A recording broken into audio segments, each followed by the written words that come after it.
I just got back from PAX Unplugged last weekend, and for those that don't know, the Penny Arcade Expo runs a whole bunch of different conventions that are focused around video games, but they also do PAX Unplugged, which focuses on the tabletop. Now, tabletop includes things like war games, RPGs, and card games, but PAX Unplugged seems to have a major focus on board games in particular. But Wyrd Miniatures was in attendance this year, so I was particularly excited to get to go.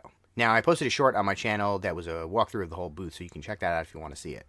But a particular note this time around was the fact that they were showing off the Seamus iconic model, which is something that they had teased a while back, but then it kind of got pulled out of the upcoming list, and it seems to have disappeared for a while, but now we know it's coming pretty soon. The paint job is gorgeous, and they had a bunch of other models on display, most of the stuff that we've already seen at other conventions. In addition to all that, they were showing off some of the new stuff for the other side, including the Yaksha and the Hexpos they had on sale, as well as some of the new stuff for the Kimono, like the starter set, which I've been particularly excited to get my hands on. Now, I was able to confirm that the new stuff for TOS is going to be made out of the same hard plastic that we've seen in some of their other pre-assembled models, like the stuff for the Malifaux starter kits, and a handful of other models that we've seen pre-assembled for Malifaux. Now, we've seen the quality of those models increase over the course of the last couple of years to the point where now they actually look really nice. They're not quite as nice as the multi-part plastic kits that we're used to from Wyrd, but they have a really nice level of detail, and they're much firmer and higher quality than the original run of TOS stuff. I haven't seen any of the issues with mold lines or big gaps where the connections are supposed to be on the models. And it doesn't seem like these are going to have any of the same issues with droopy parts or bendy weapons or anything like that. So altogether, I'm really happy with them.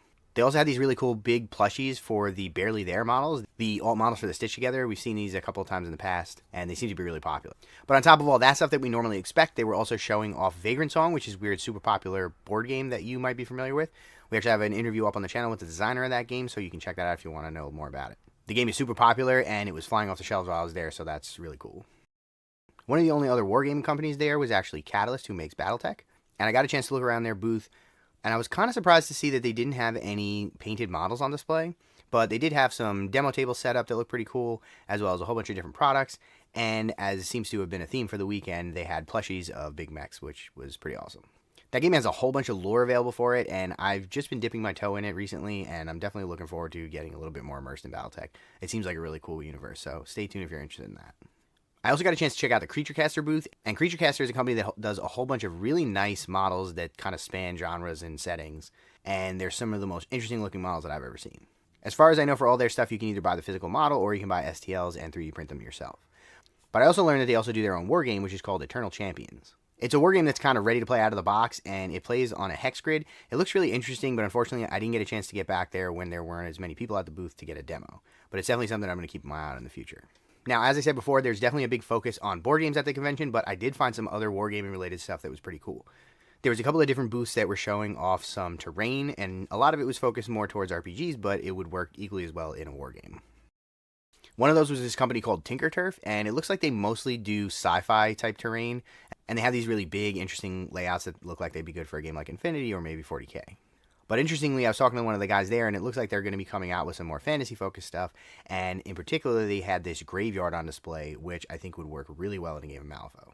If you want to get a better sense for what this material is like, it's kind of like laminated foam board, if you've ever seen that. And if you're familiar with a game called Core Space that's been out for a couple years now, that game actually comes with a very similar style of terrain from what you see here. It's nice because they're pretty high quality, but it's also pre-colored, so you don't have to worry about painting up a whole set of terrain, which can kind of be a nightmare.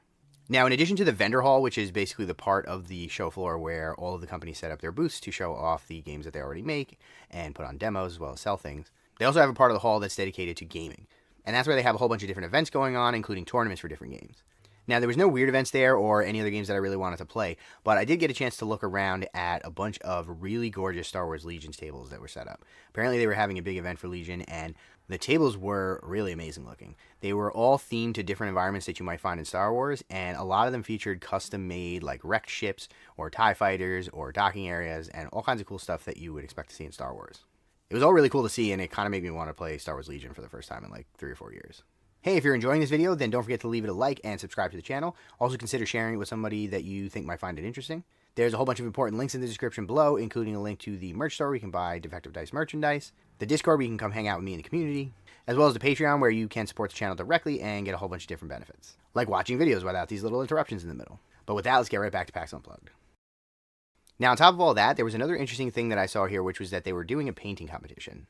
It didn't seem like there was a ton of entries for the painting competition, but the stuff that they did have here was really gorgeous. And it went from more entry-level amateur entries up to sort of professional higher-level entries. It was really cool because the models really spanned a bunch of genres, and they were from a whole bunch of different games that you might be familiar with, as well as pieces that were not from games. And I have to say, when you're looking at some really high-quality paint jobs, looking at pictures or videos of them really don't do them justice, especially looking at them through a case like this. If you ever have an opportunity to go to a convention, I definitely recommend that you try to take a look at some of these really nice paint jobs.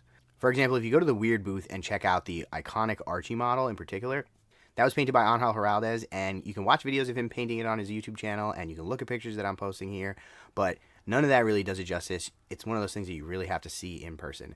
And a lot of the stuff in this painting competition was super gorgeous, and it's really great to be able to see it up close. I never got a chance to actually see who won the competitions, but it was still really cool just to get to browse through the entries. Now, the rest of the big hall at PAX is actually just an open gaming area. And the idea here is that you can bring your own board games, and you can go sit down at one of these mini tables and just have a game with your friends. In addition to that, they actually had an area where you could go through and rent board games. So they just had stacks and stacks and stacks of board games in alphabetical order, and you can just go through, find something you want to play, and then rent it out to play for a couple hours and bring it back. I think that's a really cool idea, and it gives the whole convention a little bit more of a laid-back feel to it, because there's a bunch of people that are just kind of hanging out and playing games that they like, or looking at new games that they've never played before. I got a chance to check out Everdell Farshore, which is pretty cool, as well as Terraforming Mars, the dice game, and that was actually something that I really liked. So me and Brandon from the Danger Planet actually played a whole bunch of that over the weekend. It was pretty cool. You should check it out. Now, one of the most interesting things that I saw at PAX Unplugged was that they have a whole area dedicated to trying games that are either pre-release or in testing. And the idea is that you can sit down with the game developers, and you can either get a very early look at the game, or you can actually help them beta testing the game, and they can get some feedback about the types of tweaks that they need to make or balance changes. And this was where I got to try out Smile, which is an upcoming game from Wyrd. Now, this is the first time that they've ever been showing this game in public, and as far as I understand, it's very early on, so I don't want to go into all the nitty-gritty details about how the game plays, because that's probably all going to change before it actually comes out.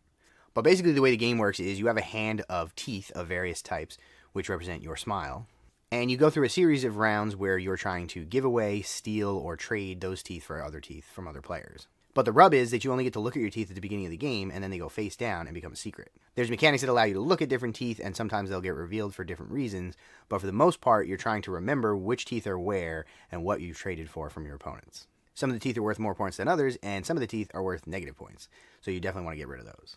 On top of all that, you get a little fairy at the beginning of the game that gives you a special objective that you're trying to accomplish, and if you do, it's worth a bunch more points. So it became this really interesting back and forth where you're trying to get rid of all the bad teeth and keep all the good teeth, while also trying to accomplish your secret objective that nobody else knows about.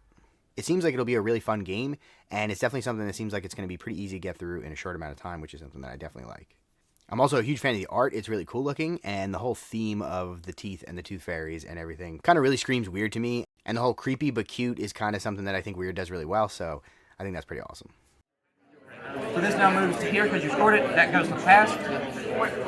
Now you play your card. So overall, I had a really good time at PAX Unplugged, and I'm really glad that I went. But I have to say that overall, the convention had a really different feel from something like Gen Con. I tend to focus more on war games and miniatures, and this one had much more of an emphasis on board games, which is cool in and of itself. I do like board games, but they're not something that I'm as involved in, so I felt like there wasn't really as much for me to do at this convention. They did have a whole bunch of different events, including like RPG games, as well as talks that you could go to, but all those ended up being super hard to get into.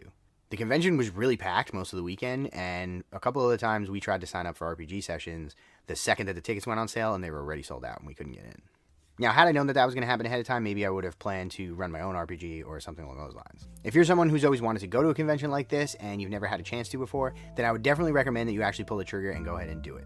These trips can be pretty expensive depending on where you live, so if it's something that's at all feasible for you, then I definitely think it's a good experience to have, so you should definitely try it at least once if you don't make it a normal thing every year. But keep in mind the types of things that you want to do at the convention, and if you're more of a wargamer like me, then maybe consider something like Adepticon or Gen Con, because they're going to have a lot more available for you to do at those conventions. But now let me know what you think. Have you been to PAX Unplugged, and what do you think of the experience? And if you've never been before, do you think it's something that you would consider going to in the future? Be sure to join the community and let me know if you do plan to go to any of these in the future, because maybe we can get a game in while we're there. And with that, I want to thank the Extremely Cool Kids tier on Patreon, the Steam Powered Scoundrels, and Dogmatize, and thanks for watching.